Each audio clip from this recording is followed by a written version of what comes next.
সুপ্রিয় দর্শক শ্রোতা সবাইকে শুভেচ্ছা। স্বপ্নীল খান এই প্রজন্মের একজন। কে তিনি তা অনলাইনে একটু ঢুমালে টের পাবেন।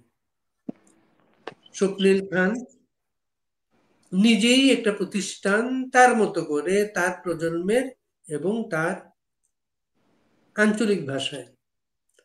জুলাই নিয়ে স্বপ্নীল খানের বক্তব্য আমরা জানতে চাইবো তার কাছে। স্বপ্নীল, জি। কিভাবে শুরু করবেন? আপনি শুরু করেন। জুলাই জুলাই এখন মানে মানুষের কাছে এটা একটা গালি হয়ে গেছে গো। এখন আপনি দেখবেন ফেসবুকের মধ্যে ঢুকলে সবাই জুলাইয়ের কথা বলে গালিগালাজ করতেছে। মানে জুলাই, মানে এরা জুলাইয়ের লগে 1971 বা স্বাধীনতা যুদ্ধ এগুলারে মিলানোর চেষ্টা করতেছে বা কম্পেয়ার করতে চেষ্টা করতেছে। বাট এটা হলো গাছে মাছে, মানে এটা তো মিলে না কোনোভাবে। জুলাই হলো বাটপারি, জুলাই হলো জঙ্গিবাদ, জুলাই হলো লুট, জুলাই হলো পুলিশ হত্যা করা, জুলাই হলো বঙ্গবন্ধুর গান বাজাই, তারপরে বঙ্গবন্ধুর মূর্তি ভাঙা। So, জুলাই নিয়ে মন্তব্য যেগুলো আপনি দেখেন, এই যে এরা জুলাইরে পুঁজি করি, এদের যে উপদেষ্টা হইছে, উপদেষ্টার পিএস এরা শত শত কোটি টাকার দুর্নীতি করছে। মানে যেগুলো বাদ খাইতে মাথাইতো না, ঠ্যাং মিলে হইতাইতো না, এগুলো অনগা হাজার কোটি টাকার মালিক, লাইক শত কোটি টাকার গাড়ি লই চলে। তো এই জুলাই হলো, এইটা হলো এক নম্বর বাটপারে। দ্বিতীয় নম্বরে দেখেন, এই যে জুলাইরে পুঁজি করি দেশের কোনো উন্নতি বা অগ্রগতি কোনো কিছু এরা করতে পারে নাই। এই জুলাইয়ের পরে আইন শৃঙ্খলার কি একটা অবনতি হয়েছে। মানে গত 6 মাসে 400-র উপরে খালি রেপ হয়েছে, 300-র উপরে মার্ডার হয়েছে। তো এইটা হইলো মানে জুলাইয়ের অবদান। তারপরে ইউনুচ্ছা দেশ সুদি হাতে কি করছে, হাতে হাতের যে ট্যাক্স টুক্স আছে সবগুলো হাতে মাফ করাই লাইছে, হাতে গ্রামীণ ব্যাংকের মালিকানা লইছে, হাতে ইয়ে করছে। মানে হাতের এটা হইলো মানে বুয়াতি বয়সে হাতের একটা শখ জাগ যে হাতে বাংলাদেশের নেতৃত্ব দিব, বাংলাদেশের প্রধানমন্ত্রী হইব। তো এটার অনুযায়ী হাতে দীর্ঘদিন ধরে একটা মানে চক্রান্ত করছে, বিদেশ থেকে টাকা আনি বাংলাদেশের যে জঙ্গিরা আছে জঙ্গিদের মধ্যে বিতরণ করি, এদেরকে মানে শেখ হাসিনা বা আওয়ামী লীগ সরকারের পিছনে লাগাই দিছে। তারপরে জুলাইয়ের আন্দোলনটা ছিল কি লই, জুলাইয়ের আন্দোলনটা ছিল কোটা আন্দোলন, মুক্তিযোদ্ধার নাতিপত্নীরে শেখ হাসিনা কোটা দেব, এটার লাই বলি। তো এই কোটা আন্দোলনের অংশগ্রহণ করি, কোটা আন্দোলনের টাইমতে টাইমতে এটারে সরকার বিরোধী আন্দোলন নামা আলাইছে। তারপর হিগুন যে দাবি করে হিগুনের এই মরছে সেই মরছে। এখন আইন শৃঙ্খলা বাহিনীর উপরে যখন আপনি আক্রমণ করবেন, যখন এদেরকে আপনি মারতে চেষ্টা করবেন, আইন শৃঙ্খলা বাহিনী কি মানে আমরা চুমা দিব? অবশ্যই ওরা ওদের যে আত্মরক্ষার জন্য ওরা অস্ত্র ব্যবহার করছে, তার মানে এই না যে এই জুলাই লাল বন্দর এগুলারে মারি গেলেছে। এইগুলারে এই যে জামাইচ্ছা বিএনপি জঙ্গিরা এদেরকে মারি ইন্টারন্যাশনালি এটা প্রেজেন্ট করছে যে আওয়ামী লীগ সরকার এদেরকে নির্বিচারে মারছে, গুলি করছে। এই জন্য বহির্বিশ্ব থেকেও হয়তো আওয়ামী লীগ তখন একটা চাপে ছিল, বাড়ি বিকজ মানুষ এগুলো দেখতেছে আর অনলাইনে দ্রুত এই রুমর গুলো স্প্রেড হয়েছে। তো জুলাইয়ের মানে আপনি আমার একটা ভালো দিক দেখাইতে পারবেন না, বা বাংলাদেশের একটা মানুষ ভালো দিক দেখাইতে পারতো না। মানে বাংলাদেশের মানুষের জন্য এক বছরে ডক্টর ইউনিট কি একটা কাজ করছে, মানে এটা একটা উদাহরণ দেওয়া যায়। মানে এরকম কোন একটা কাজ নাই। আপনার দ্রব্য মূল্যের ঊর্ধ্বগতি, মানে এগুলো তো সব জুলাইয়ের ফসল। তারপরে আপনি দেখেন এই যে জুলাইতে যে পরিবারগুলা মানে বলতেছে যে তারা যোদ্ধা গো, মা বাবা এরা হইলো সবগুলা টাকার লোভী। এই যে আবু সাইদা মরে গেছে, যে হাতের মা গতকালকে এক নিউজে বলতেছে কি সে ঠিক মতো টাকা পাইতেছে না, তারা টাকা দিত, অথচ এদের ফ্যামিলিরে কোটা লোটা ব্যাগগুলা দি, ফ্যামিলির এস্টাবলিশ করি, চাকরি দি, 30 লক্ষ টাকা এককালীন দি। মানে বিশাল অবস্থা। যে কোটালো যুদ্ধ হয়েছে, কোটা কিন্তু চলমান, কোটার জায়গায় কোটার হলো ব্যাগিন হলো মানে হাক্কে তাই সরকারে পতন করলো, ক্ষমতা চিন্তাই করলো ডক্টর নিচ্ছে। মানে জুলাই মানে জুলাইরে নিয়ে বিবৃতি দেওয়ার মতো এখানে আর কোনো কিছু থাকে না। তারপর আপনি দেখেন একটা স্বাধীন দেশ, স্বাধীন দেশের আবার স্বাধীন হয়েছে, 5ই আগস্ট মানে স্বাধীনতা দিবস, এগুলো যুদ্ধ করছে। তারপরে তাকায় দেখেন এই যে এই জুলাই জঙ্গি হাতে মুক্তিযোদ্ধারা কিভাবে লাঞ্ছিত হয়েছে, এদের গলার মধ্যে জুতার মালা দিছে। তারপরে সংখ্যালঘুরে বিভিন্ন ধরনের ধর্মীয় মানে ব্লেম দিয়ে ইগুনের মন্দির ভেঙছে, সংখ্যালঘু বেডিরে কদিন আগে রেপ করছে, তারপরে বাপ ছেলের মাথা কামাই দিছে। এসব তো জুলাই জঙ্গিরা করছে। জামাইচ্ছা বিএনপি এমন ভাবে মাথা ছাড়া দিয়ে উঠছে, মানে আফগানিস্তান ফিলিস্তানি কিন্তু বাংলাদেশ অনেক হারাই গেছে। বাংলাদেশের মানুষের বিন্দুবত্ত নিরাপত্তা নাই। বাংলাদেশের মানুষ এখনকার হাঁটতে গেলে কয় আমরা শেখ হাসিনার আমলে ভালো আছিলাম। তাহলে আপনি জুলাইটারে কিভাবে আমরা রেসপেক্ট আসবো, বা জুলাইটারে কিভাবে সম্মান দিবেন? আর একটা স্বাধীন দেশ দ্বিতীয়বার কিভাবে স্বাধীন হয়? মানে একটা রাজনীতিক ফাইটিং রাজনীতির একটা মানে যুদ্ধের ময়দানটা তুমি এটা স্বাধীনতা যুদ্ধ বানাই দিবা, এটা তো বাংলাদেশের মানুষ মানি লইব না। তো জুলাই থেকে মানুষ কি পাইছে, মানে জুলাই লই টকি টকি আবার এই যে এনসিপি দল গঠন করছে জুলাই রে, মানে ইয়া করি সামনে রাখি, তারা বাংলাদেশে এমপি মন্ত্রী হইব, প্রধানমন্ত্রী হইতো চায়। এই যে নাহিদ, তার বাবা শিশু দর্শন করি, তার বাবার ভিডিও আছে, আমি ফেসবুকের মধ্যে দিছি, একটা কুলাঙ্গারের ছেলে সেই বাংলাদেশের প্রধানমন্ত্রী হইতে চায়। এখনো ভিডিওটা আছে, তার নিজের শিক্ষা প্রতিষ্ঠানের ছাত্রগুলোতে সে মার খেয়েছে। তার বাবা খিলক্ষেত বসে বসে এখনকার দুর্নীতি করে ওইখানে সে বাংলাদেশের প্রধানমন্ত্রী হইব। আমি চ্যালেঞ্জ করি বলতে পারবো, ওয়ার্ড পর্যায়ে যাইও এরা একটা ভোট পাইতো না, মানে ওয়ার্ডে যে ইলেকশন হয় মেম্বার ইলেকশন, সেটাও হইতে হইতো না। জুলাই রে নিয়ে এক্সপ্লেন করতে গেলে আর সারা রাত চলে যাবো ভাই। এই হলো জুলাই। এই যে আরেক উপদেষ্টা এয়ারপোর্টে অস্ত্র নিয়ে ধরা পড়লো। এত অস্ত্র ঢুকিয়েছে, বাংলাদেশের আইন অনুযায়ী অস্ত্র একটা নির্দিষ্ট বয়স আছে, যেটাও হাতের নাই। তারপরে বা 3 লক্ষ টাকা না কত টাকা কর পরিশোধ করতে হয়, সেটাও হাতে করে না। হাতে বেতন হয় কত, ইয়া করতে করো, এগুলো কোনো যায় না। হাতে AK-47 এর মতো ভয়ঙ্কর অস্ত্রের ম্যাগজিন লই হাতে এয়ারপোর্ট হারিয়ে যায়। হাতে তো বাংলাদেশ দেখি হাতে বাঁচি গেছে, হাতে এটা লো যদি তার কৃষ্ণে কোথায় যেতে লাগছে হিয়ানে গেলে, মানে বাংলাদেশের সম্মানটা কই যেত। হাতে যেহেতু রাষ্ট্রের একটা ইয়ের মধ্যে পড়েছে, বা হাতের অবস্থানটাও কই যেত। তো এরা তো হলো জঙ্গি, এরা প্রতিনিয়ত অস্ত্র ক্যারি করে।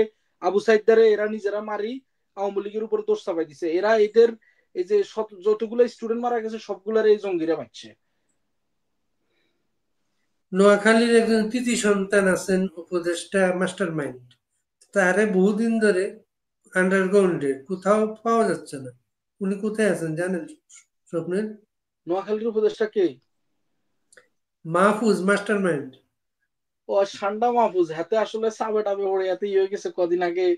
হাতের বাপেরা বলে এলাকার মধ্যে দিছে ফিডা ঘুরে, বিএনপি নেতারা বলে হাতের বাপেরে দিছে ফিডা। আর হাতে উল্টা পাল্টা কথা কয়, অনগা ওই যে পদত্যাগ হয়ে যাবো করি বয় অনগা গর্তের মধ্যে ঢুকি রয়েছে। বাট হিগা আরেক জঙ্গি। হিগা যে বাংলা উচ্চারণ গুলা করে এগুলো বোঝা যায় না। এতদিন আগে নোয়াখালীর এটাই একটা কলঙ্ক, এতরে মানে কেউ চিনেও না জানেও না, হঠাৎ করিয়া হেতু উপদেষ্টা হয়ে গেছে কই। হাতের অবস্থাগুলো দেখিয়েন, হাতের আগের ছবিগুলো দেখিয়েন, হাতে মানে দিন আনি দিন খাই না হলা। এখন চেহারার কি পরিবর্তন, মানে কি বলবো আর। তো হাতে ওই যে বিতর্কিত হওয়ার ভয়ে হাতে চুপ হয়ে গেছে। আর ওই যে তাদের মাঝে সবচেয়ে অ্যাক্টিভ হচ্ছেন আমাদের হাসনাত আব্দুল্লাহ। হ্যাঁ, সে যা কয় তাই হয় কিন্তু বাংলাদেশ। হ্যাঁ।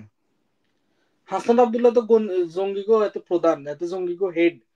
হাতের বাবা, আমি কুমিল্লা দেবিদ্বারে খবর নিছি, হাতেও একটা দিন মজুরের ছেলে, হাতেও বাড়িতে একটা ঘর নাই। বাট হাতেরও অবস্থার পরিবর্তন হয়ে গেছে গই, ইশারায় এখন 1,000 কোটি টাকা চলিয়ে গিয়ে। তারপরে হাতে যা ও যা করবো তা তো হওয়ারই কথা, পুরো প্রশাসন ওদেরকে সমর্থন দেয়। আমার মনে আছে গাজীপুরের যে মন্ত্রী না এমপির একজনের ঘর বাড়ি লুট করতে গেছিল, তখন Hasnat Abdullah direct publicly declare করছে মারি ফেলে না কেন, নেক্সট টাইম পেলে ছাত্রলীগ বা আওয়ামী লীগ বা গাজীপুরের মানুষের মারি ফেলতে। তো এই জঙ্গিবাদের উস্কানিদাতা, জঙ্গিবাদের গডফাদার হলো ডক্টর ইউনিচ্ছা। তো ডক্টর ইউনিচ্ছা যখন মানে একটা দেশের সরকার প্রধান বর্তমানে, মানি আর না মানি, হাতে তো জোর করে হলেও বসছে। হাতে যখন হাসনাতের মতো জঙ্গিরে শেল্টার দেয়, তখন হাসনাতের পক্ষে যে কোনো কিছু করা এটা অবাস্তব কিছু না। 32 নম্বরটা ভেঙে ফেললো স্বপ্নীল, কোনো প্রতিরোধ হলো না। কবে এর প্রতিরোধ আশা করেন? ধানমন্ডি 32 যেটা, এটা বঙ্গবন্ধু স্মৃতি বিজড়িত একটা বাড়ি, এটার প্রতিরোধ প্রতিবাদ এবং এটার প্রত্যেকটা ইটের হিসাব এরা দিব। বাংলাদেশ আওয়ামী লীগ এটা ফিরবো, বাংলাদেশ আওয়ামী লীগ এদের বিচার করবে। এরা এই যে যারা যারা ভিডিও করে উল্লাস করে গেছে, এদেরকে একটা একটা ধরে ধরি, এদেরকে যে ইট একটা একটা ভাঙছে এটার জবাব ইটের বদলা এদেরকে পাটকেলে এরা দিতে হইব। এবং খুব শীঘ্রই বাংলাদেশের ঋতুর মতো ক্ষমতা পরিবর্তন হয়। এককালীন ক্ষমতায় কোনো সরকারে আসিল না, আর আওয়ামী লীগ এগুলা অনেক আগ ধরে ফেস করে গেছে। সো এগুলো নিয়ে এটার কোনো চিন্তা করার তো মানে ওয়ে নাই, অপশন নাই যে আওয়ামী লীগের আসতো না বা এগুলোর বিচারিত না। এবং ওদের মনের মধ্যে ভয় ঢুকে গেছে বই, এই জন্য এরা আরো উঠি পড়ি লাগছে যাতে আওয়ামী লীগের আরো বিনাশ হয় বা আওয়ামী লীগ আর ফিরতে না পারে। বাট আওয়ামী লীগ আসবো, ধানমন্ডির প্রত্যেকটা ইটের জবাব নেওয়া হইব এবং শীঘ্রই এটা হইব। শেখ হাসিনার বিরুদ্ধে একটা রায় হয়েছে গতকালকে, 6 মাসের জেল হয়েছে, কিভাবে দেখেন স্বপ্নের? শেখ হাসিনা নাই, শেখ হাসিনার কোনো উকিল নাই, জামাইটা উকিলে গেড়ে বানাই দিছে শেখ হাসিনার উকিল। যাতে মানে 5ই আগস্ট পর্যন্ত শেখ হাসিনার বিরুদ্ধে লেখালেখি করে গেছে, এখনো শেখ হাসিনার বিরুদ্ধে লেখালেখি করে। হাতে জামাতের প্রোডাক্ট জঙ্গিবাদ, হাতেরে বানাইছে শেখ হাসিনার পক্ষের উকিল। এখন যেখানে শেখ হাসিনা উপস্থিত নাই, যেখানে শেখ হাসিনার কথা বলার সুযোগ নেই, যেখানে আওয়ামী লীগ আজকে কোণঠাসা, যেখানে আওয়ামী লীগের নেতা কর্মীরা মিথ্যা মামলায় জেলে চলে যেতেছে, মারি ফেলতেছে, ইয়ে ধরে ফেলতেছে, শেখ হাসিনার ওরা যদি ফাঁসির রায়ও দিয়ে দেয়, এটা নিয়ে কথা বলা মানে পুরাই অযৌক্তিক, সময় নষ্ট করা। এরা এখন যেমন খুশি তেমন সাজাভাবে দেশ চালাইতেছে। সো আমরা এগুলা কেয়ারও করি না, কারে সাজা দিল ইয়ে করলো এগুলাতে কোনো কিছু যায় আসে না। সাজা দেওয়ার মতো ইউনিটটা কি মানে জনগণের ভোটে হয়েছে, 18 কোটি মানুষের সমর্থন আছে, গুটি কয়েকটা মানুষ ঢাকায় থাকে জামাইচ্ছা জঙ্গি বিএনপির সমর্থনে এখনো ক্ষমতায় বসেছে, হাতে আদালত বানাইতেছে, হাতে রায় দিতেছে, হাতে সাজা শুনাইতেছে। এগুলো হলো একটা হাস্যকর ব্যাপার। অনলাইনে কথা বলার কারণে একটা সাব্বির জেলে অনেকদিন, তার খোঁজ পাওয়া যাচ্ছিল না। আপনি তার দেখেন সর্বশেষ বাক স্বাধীনতাটা কোথায় যায় দাঁড়াইছে। কিছুদিন আগে সাব্বিরের কথাটা আমি শুনছি, ছেলেটা মানে পুরো গায়েব করে ফেলছে। এই অনলাইনের মধ্যে আওয়ামী লীগের পক্ষে বা মুক্তিযুদ্ধের পক্ষে কথা বলতো, ইউটিউবে ছোট্ট একটা চ্যানেল ছিল। এই ছেলেটারে সাইবার মামলায় ঢুকাই, জামিন না দিয়ে এই ছেলেটারে মানে লুকাই ফেলছে। আমরা দীর্ঘদিন কষ্ট করার পরে বা আওয়ামী লীগের লোকজন কষ্ট করার পরে এর হদিস পাইছে বা এর ফ্যামিলির রিচ আউট করতে পাইছে। শুধু এটা না, মানে এখানে কেউ জয় বাংলা স্লোগান দিতেছে, আমেরিকাতে তার ভিডিও প্রকাশ হইতেছে, তার বাবারে ধরে মারতেছে। কিছুদিন আগে একটা ছেলে, বাড়ি হলো ফেনী, আপনি ফেনীতে ছিলেন দীর্ঘদিন, ফেনীর এই যে একটা ছেলে আমার সাথে এখানে থাকে, জয় বাংলা স্লোগান দিছিল, তার বাবারা ধরে ফেনীতে মার দিছে। তো এখানে বাক স্বাধীনতাটা কোথায় গেল? জুলাই স্বাধীনতা দিছে নাকি মানুষের মানে মুখের কথা বলার স্বাধীনতাটাই কারে দিছে? স্বপ্নের, এই যে ইলেকশনের কথা বলছে আগামীতে তারা জুলাই সনদ ডিক্লেয়ার করবে, কিভাবে দেখেন এগুলোকে? ইলেকশনের কথা বলতেছে, ইলেকশন কারে নিয়ে করবে? কে ইলেকশনে যোগ দিব? জামাইচ্ছা? জামাইচ্ছারা আপনার কি মনে হয় জামাইচ্ছা জঙ্গি করে বাংলাদেশের মানুষ ভোট দিব? এরা তো নিজেরাই জানে এদের পায়ের নিচে মাটি নাই। তারপর বিএনপি, বিএনপি বাংলাদেশের একটা বড় দল, বাট বিএনপি 5ই আগস্টের পরে যে অপকর্মগুলা করছে, যে লুটগুলা করছে, আওয়ামী লীগের অধিকাংশ নেতা কর্মীদের বিএনপি মারি ফেলছে। বিভিন্ন দর্শনে বিএনপির নেতারা জড়িত। এই যে কুমিল্লার মুরাদনগরের এই মহিলারা, হিন্দু মহিলারা দর্শন করছে বিএনপির নেতা। তারপরে এই যে 2 দিন আগে বোলার একটা মহিলারে দর্শন করলো বিএনপির নেতা, আমি ভিডিও আপলোড দিছি। তো এদের এই অত্যাচার অনাচারে বাংলাদেশের মানুষ কি এদেরকে ভোট দিব? আর আওয়ামী লীগ হলো বাংলাদেশের সবচেয়ে বৃহত্তর একটা দল।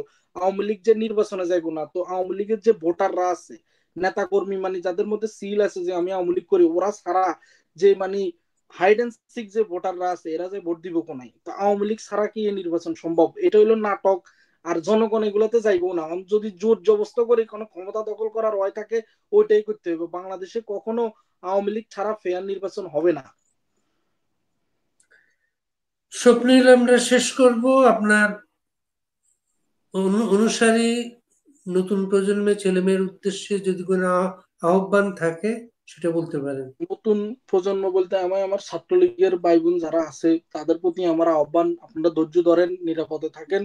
আমাদের দিন ঘুরবো, আমাদের সময় ঘুরবো, আমরা এগুলার মানে এক এক করে এগুলার হিসাব লমু। সো এখন বর্তমানে যেহেতু খারাপ সময়, নিজেরা নিজেদের সেফটি বজায় রাখেন, নেত্রীর সাথে কানেক্টেড থাকেন, এবং আমাদের যারা বহির্বিশ্বে আছে তাদের সাথে কানেক্টেড থাকেন। যে কোনো হেল্প লাগলে আমাদের সাথে যোগাযোগ করবেন। আল্লাহ ভরসা, দিন ফিরবেই। অনেক ধন্যবাদ স্বপ্নিল, ভালো থাকবেন, ঠিক আছে ভাই, আপনি সাবধানে থাকবেন।